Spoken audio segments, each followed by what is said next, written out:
لله نحمده ونستعينه ونستغفره ونؤمن به ونتوكل عليه ونعوذ بالله من شرور أنفسنا ومن سيئات أعمالنا من يهده الله فلا مضل له ومن يضلل فلا هادي له ونشهد أن لا إله إلا الله وحده لا شريك له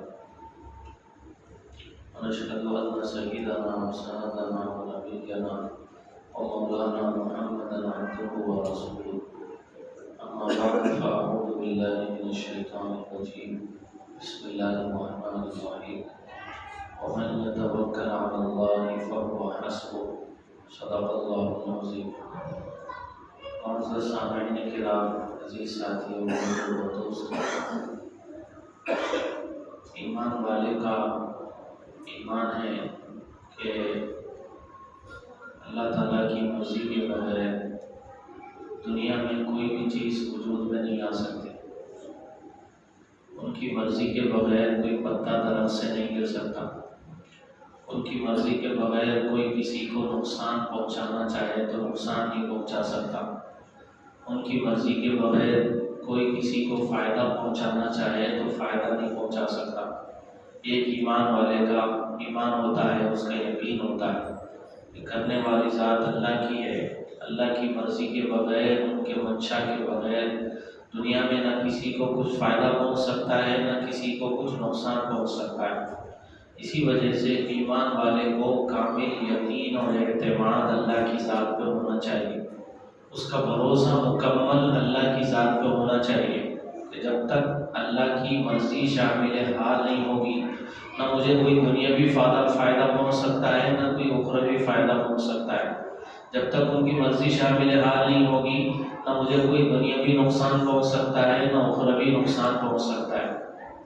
اسی وجہ سے اللہ تعالیٰ ارشاد فرماتے ہیں وَمَن يَتَوَكَّلْ عَلَى اللَّهِ فَهُوَ حَسْبُهُ، جو اللہ کی ذات پر بھروسہ کرتا ہے اللہ تعالیٰ اس کے لیے کافی ہو جاتے ہیں. اللہ کی ذات پہ ایمان والے کو بھروسہ کرنا چاہیے. دوسری جگہ پہ اللہ تعالیٰ نے ارشاد فرمایا وَعَلَى اللَّهِ فَلْيَتَوَكَّلِ الْمُؤْمِنُونَ، ایمان والوں کو اللہ پہ بھروسہ کرنا چاہیے. ایمان والوں کو اللہ پہ بھروسہ کرنا چاہیے. اسی طرح ایمان والوں کی صفت ایک جگہ پہ بیان کی گئی ہے إِنَّمَا الْمُؤْمِنُونَ الَّذِينَ إِذَا ذُكِرَ اللَّهُ وَجِلَتْ قُلُوبُهُمْ وَإِذَا تُلِيَتْ عَلَيْهِمْ آيَاتُهُ زَادَتْهُمْ ایمانا. ایمان والے تو وہ ہیں جب اللہ کا تذکرہ ان کے سامنے کیا جاتا ہے تو ان کے قلوب کانپ جاتے ہیں، ان کے دل کانپ جاتے ہیں. اور جب قرآن کریم کی آیتیں ان کے سامنے پڑھ کے سنائی جاتی ہے تو ان کے ایمان میں اضافہ ہو جاتا ہے اور وہ اللہ کی ذات پر بھروسہ کرتے ہیں. ایمان والوں کا بھروسہ اللہ کی ذات پہ ہوتا ہے. ایمان والا بھروسہ کرتا ہے اللہ کی ذات پہ. اسی طرح ایک دوسری جگہ پہ اللہ تعالیٰ نے ارشاد فرمایا إِنَّ اللَّهَ يُحِبُّ الْمُتَوَكِّلِينَ، اللہ تعالیٰ اپنی ذات پر بھروسہ کرنے والوں کو پسند کرتے ہیں.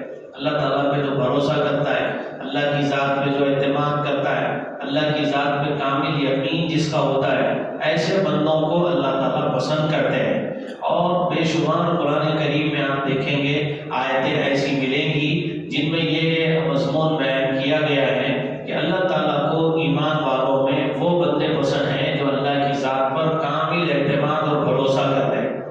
غزوہ احد کے بعد میں نبی رحمت صلی اللہ علیہ وسلم کو صحابہ کو یہ خبر دی گئی کہ مشرکین ابھی واپس لوٹ رہے ہیں، ادھر مسلمان مدینے کی طرف واپس آ رہے ہیں. پھر یہ اطلاع دی جا رہی ہے کہ ان الناس قد جمعوا لكم فاخشوهم، کہ لوگ تمہارے مقابلے کے لیے جمع ہو گئے، ایک بڑا لشکر جمع کر رہے ہیں تم سے مقابلے کے لیے، تم کو چاہیے کہ تم ان سے ڈرو. تو فزادہم ایمانا، ان کے ایمان میں بڑھوتری ہوگی. جب ان کو ڈرایا گیا اور یہ کہا گیا کہ کافر تمہارے مقابلے میں ایک لشکر جمع کر رہے ہیں اور یہ افواہ پھیلائی گئی اور یہ خبر دی گئی تو ان کے ایمان میں بڑھوتری ہو گئی، اضافہ ہو گیا.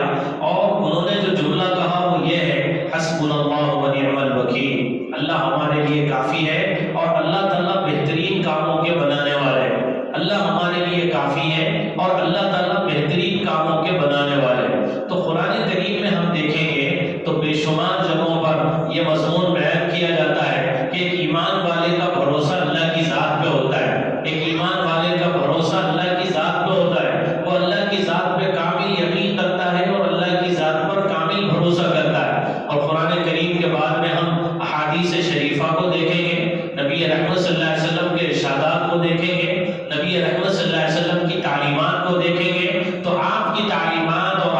ارشادات بھی اس سلسلے میں بے شمار ہیں۔ اللہ کے نبی ارشاد فرماتے ہیں لو کنتم تتوکلون علی اللہ حق توکلہ لرزقتم کما یرزق الطیر تغدو خماصا وتروح بطانا۔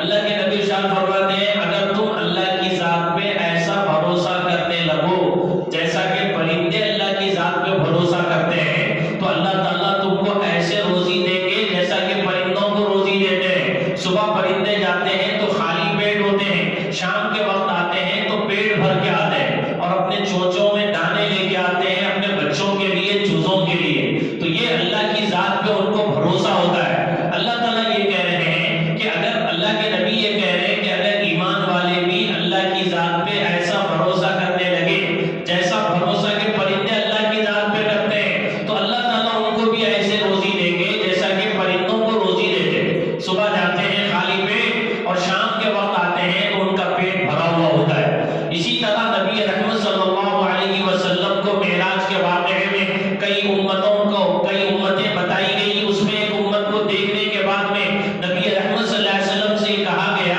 کہ آپ کی امت میں 70,000 لوگ ایسے ہوں گے جو بغیر حساب کتاب کے جنت میں داخل ہو جائے۔ 70,000 لوگ ایسے ہوں گے جو بغیر حساب کتاب کے جنت میں داخل ہو جائے۔ تو اللہ کے نبی نے پوچھا کہ بھائی وہ 70,000 کون ہیں؟ یہ اللہ کے نبی سے صحابہ نے پوچھا کہ وہ 70,000 کون ہیں جو بغیر حساب کتاب کے جنت میں داخل ہو جائیں گے؟ تو آپ نے ارشاد فرمایا کہ وہ لوگ ہوں گے جو داغ کر اپنے زخم کا علاج نہیں کرواتے۔ ایک علاج کا طریقہ ہے کہ لوہے کو گرم کیا جائے اور اس کو زخم کے اوپر داغا جائے اور اس طرح سے زخم کا علاج کروایا جائے۔ تو جو داغ کر علاج نہیں کرواتے ہیں اور وہ جھاڑ پھونک نہیں کرتے ہیں اور وہ بدفعلی نہیں لیتے اور اللہ کی ذات پہ بھروسہ کرتے ہیں، اللہ کی ذات پہ بھروسہ کرنے والے یہ بغیر حساب کتاب کے جنت میں داخل ہونے والے ہیں۔ تو قرآن کریم میں آپ دیکھیں گے، احادیث میں دیکھیں گے، بے شمار حدیثیں ملیں گی، بے شمار نبی رحمت صلی اللہ علیہ وسلم کے ارشادات ملیں گے اور ایسے ہی بے شمار قرآن کریم کی آیتیں ملیں گی۔ اللہ تعالیٰ کہے وعلی اللہ فلیتوکل المتوکلون، اللہ ہی پر ایمان والوں کو بھروسہ کرنا چاہیے اور اللہ ہی پر بھروسہ کرنے والوں کو بھروسہ کرنا چاہیے۔ کامل اعتماد اور یقین بندے کو اللہ کی ذات پہ ہونا چاہیے۔ اسباب کے درجے میں وہ اسباب کو اختیار کرے۔ اسباب اختیار کرنے کی شریعت میں کوئی ممانعت نہیں ہے، شریعت میں اس سلسلے میں کوئی پابندی نہیں ہے، شریعت اجازت دیتی ہے آپ اسباب کو اختیار کیجیے، اس کے بعد میں بھروسہ مسبب الاسباب پہ کیجیے اور یہ سمجھیے کہ اسباب کے بغیر بھی اللہ تعالیٰ چیزوں کو وجود میں لا سکتے ہیں۔ کبھی اسباب پورے اختیار کر لینے کے باوجود بھی، پورے اسباب اختیار کر لینے کے باوجود بھی چیزیں وجود میں نہیں آتی ہیں۔ ایسے واقعات قرآن کریم میں بنے ہوئے ہیں۔ آگ کا کام جلانا ہے، حضرت ابراہیم علیہ السلام آگ میں ہیں اور آگ ان کو جلا نہیں پا رہی ہے۔ تو یہ اللہ رب العزت نے بتایا کہ دیکھو اسباب میں کچھ بھی نہیں ہے جب تک کہ ہمارا حکم شامل حال نہیں ہوگا۔ اسباب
ان کا حکم شامل حال نہیں ہوگا، تو اسباب کو اپنانے کے باوجود چیزیں وجود میں نہیں ہے۔ اللہ رب العزت نے بغیر ماں باپ کے حضرت آدم علیہ السلام کو پیدا کیا، اور بغیر باپ کے حضرت ماں کے حضرت حوا علیہ السلام کو پیدا کیا، اور چٹان سے اونٹنی اللہ رب العزت نے پیدا کر کے بتایا، اللہ تعالیٰ نے اپنی قدرت کو، وہ چٹان پھٹتا ہے، اس میں سے اونٹنی نکلتی ہے اور گامن اونٹنی ہے، پھر اس کے بعد میں وہ اونٹنی بچہ دیتی ہے۔ اللہ تعالیٰ کی قدرت ہے، لیکن چونکہ دنیا دار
دستور ہے کہ یہ جو دریائے نیل ہے مصر میں، دریائے نیل میں جب کسی کنواری لڑکی کو بنا سوار کے زیورات سے لدا کے جب لڑکی کو نیل میں دریا میں ڈالا جاتا ہے تو جا کے پانی اس میں آتا ہے. اگر ایسا نہ کیا جائے تو دریا کا پانی خشک ہو جاتا ہے. یہ ایک رسم ایک زمانے سے چلی آ رہی ہے، لہٰذا ایسا کرنا پڑے گا ورنہ پورا پانی کا مسئلہ ہو جائے گا اور سارے لوگوں کے زندگی کے گزر بسر اسی دریائے نیل میں. دریائے نیل سے لوگ پانی پیتے ہیں، پانی استعمال کرتے ہیں، کھیتیوں کو سیراب کرتے ہیں، بہت بڑا مسئلہ ہو جائے گا، ایسا کرنا پڑے گا.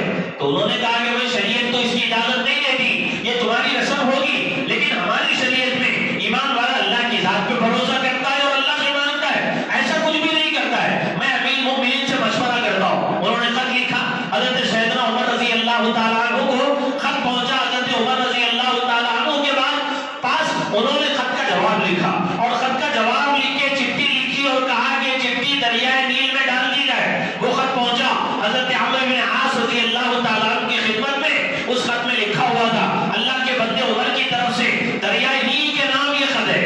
حضرت عمر رضی اللہ تعالیٰ دریائے نیل کے نام پہ خط لکھ رہے ہیں. اور خط کا مضمون کیا ہے؟ خط کا مضمون یہ ہے، حمد و ثناء کے بعد میں، اللہ کی تعریف کے بعد میں حضرت عمر رضی اللہ تعالیٰ لکھتے ہیں، اللہ کا بندہ عمر تجھ سے یہ کہتا ہے کہ اگر تو پہلے سے اللہ کے حکم سے چل رہی تھی تو اللہ کا بندہ عمر تجھ سے یہ کہتا ہے کہ اب بھی ویسے ہی چل جیسے پہلے چل رہی تھی. اللہ کا بندہ عمر تجھ سے یہ کہتا ہے کہ پہلے سے تو اللہ کے حکم سے چل رہی تھی تو اب بھی ویسے ہی چل. اگر تو اللہ کے حکم سے نہیں چل رہی تھی تو پھر ہم کو تیری کوئی ضرورت نہیں ہے. یہ کہہ کے چٹھی بھیجی اور کہا کہ چٹھی دریائے نیل میں ڈال دی جائے. وہ چٹھی دریائے نیل میں ڈالی گئی تو پانی 16 ہاتھ اوپر آ گئے. 16 ہاتھ اوپر آ گئے. وہ چٹھی میں کیا تاثیر تھی، اس میں کیا طاقت تھی، اس میں کیا پاور تھا، یہ حضرت عمر رضی اللہ تعالیٰ کا ایمان تھا، ان کا یقین تھا، اللہ کی ذات پہ بھروسہ تھا کہ بھائی دریا بھی چل رہی ہے، اللہ کے حکم سے چل رہی ہے. ان کا حکم شامل حال رہے گا تو اس میں پانی رہے گا، ان کا حکم نہیں ہوگا تو پھر یہ دریا خشک ہو جائے گا. یہ حضرت عمر رضی اللہ تعالیٰ کا ایمان ہے. اللہ کی ذات پہ بھروسہ کرتے ہوئے ایک چٹھی لکھ رہے ہیں اور دریائے نیل کے نام پہ چٹھی لکھ رہے ہیں اور یہ کہہ رہے ہیں کہ میں اللہ کی طرف سے چل رہی تھی تو اللہ کی طرف سے چل، اگر اپنی طرف سے چل رہی تھی تو ہم کو تیری کوئی ضرورت نہیں ہے. بس یہ چٹھی ڈالی جاتی ہے، پانی 16 ہاتھ اوپر آ جاتا ہے. یہ حضرت سیدنا عمر ابن خطاب رضی اللہ تعالیٰ عنہ ہے، ان کا یہ ایمان ہے، ان کا یہ یقین ہے. تو قرآن کریم میں اللہ تعالیٰ یہ کہتے ہیں وَمَن يَتَوَكَّلْ عَلَى اللَّهِ فَهُوَ حَسْبُهُ، جو ایمان والا اللہ کی ذات پہ بھروسہ کرتا ہے اللہ تعالیٰ اس کے لیے کافی ہو جاتے ہیں. تو ایمان والے کو اللہ کی ذات پہ کامل اعتماد ہونا چاہیے، کامل بھروسہ ہونا چاہیے، مکمل بھروسہ ہونا چاہیے. اور اللہ کی ذات پہ بھروسے کے ساتھ کوئی بھی کام کرے، ان کے سہارے جو ہوتے ہیں بوجھے ہوتے ہیں، مخلوق کے سہارے کمزور ہوتے ہیں، لوگوں کے سہارے کمزور ہوتے ہیں. خالق کا سہارا، اللہ کا سہارا مضبوط ہوتا ہے. ان کے سہاروں کے بجائے ایمان والا اللہ کے سہارے کو مضبوطی کے ساتھ میں اس سہارے کو اختیار کرے اور اللہ کی ذات پہ کامل اعتماد اور بھروسہ کرے. اس کے بعد کوئی بھی قدم اٹھائے انشاءاللہ ناکامی نہیں دیکھے گا. اللہ تعالیٰ اس کو رسوا نہیں کرے گی، اللہ تعالیٰ اس کو شرمندہ نہیں کرے گی. تو یہ ایک ایمان والے کا اللہ کی ذات پہ بھروسہ ہوتا ہے. وہ یہ سمجھتا ہے کہ نفع نقصان انہی کے ہاتھ میں، چیزوں میں کچھ بھی نہیں ہے، مہینوں میں کچھ بھی نہیں ہے، کسی میں کچھ بھی رکھا ہوا نہیں ہے. کوئی کسی کا نقصان پہنچانا چاہے ان کی مرضی کے بغیر نقصان نہیں پہنچا سکتا. کوئی کسی کو فائدہ پہنچانا چاہے ان کی مرضی کے بغیر فائدہ نہیں پہنچا سکتا. یہ بھروسہ اگر ایمان والے کو کامل اور مکمل اللہ کی ذات پہ ہوگا تو میرے دوستو اس کی عقیدہ توحید بھی اس کا مضبوط ہوگا، اس کا ایمان بھی کامل اور مکمل ہوگا. دنیا میں بھی اس کو سرخروئی ملے گی، آخرت میں بھی سرخروئی ملے گی. اللہ سے دعا ہے جو کچھ کہا گیا ہے اس پر عمل کی توفیق نصیب فرمائے. آمین. وآخر دعوانا الحمدللہ رب العالمین.